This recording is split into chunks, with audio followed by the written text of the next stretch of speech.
What are some ways to take time for yourself? It should probably be a prescribed time. So as one of the doctors here at Chambers Clinic, I am telling you to take an hour every day for yourself. Now, how do you do that? First of all, it could be as simple as just going out for a walk. We talked about exercise in a previous video, but one of the ways is to get out in nature. They've done studies in other countries, particularly in Japan, of things called forest bathing. Now, what is that? It's just getting out into nature, into the green trees and the open air, and calm down the nervous system and make sure that we're kind of in that parasympathetic, not a fight or flight state. And they've tested people before or after their exposure to green trees, and they found that afterwards, their state was much, much lower. You can also make a formal appointment somewhere. At Chambers Clinic, we offer a number of therapies like sauna, like lymphatic massage, craniosacral therapy, constitutional hydrotherapy. These are ways that you can take a spa day, so to speak. And you should do that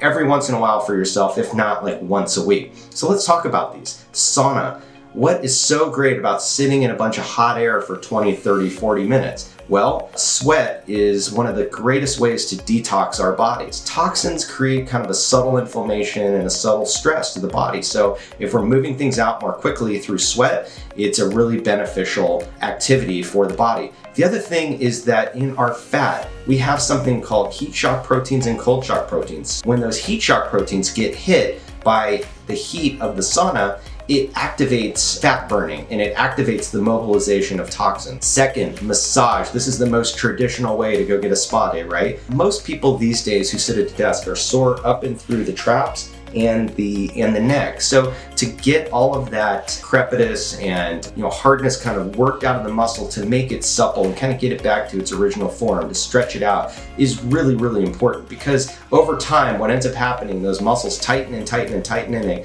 it kind of pulls us forward into unnatural positions. So we always want to kind of unwind that a little bit. Another form of massage is called craniosacral therapy, and our massage therapist at Chambers Clinic does this. They basically hold the head very gently and they move the sutures in the head. Now, if you were to look at a skeleton, you'd see that there are just these little sutures that kind of fit our heads together. The belief in craniosacral is that if you can kind of move these subtly kind of back into place, that it releases the nerve pathways back to their original form to fire the way that they need to fire. And so there's all these little bones in our head, our sacrum and our back, that when moved very gently can kind of restore that nerve function. And it is an incredibly, incredibly relaxing form of therapy to do.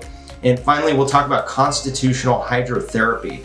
Two very large words that just mean that it's the alternation of water, hot and cold, on the body. We wrap the patient in blankets and then we put hot towels on the chest and on the back. It's that alternation of hot and cold. What it ends up doing is creating a pumping action within the body, and it moves toxins out through the lymph, and it could be very, very relaxing. So those are just a few things. Take some time for yourself, create a little spa day for yourself, or simply just get outside into nature. Those are some ways to alleviate stress.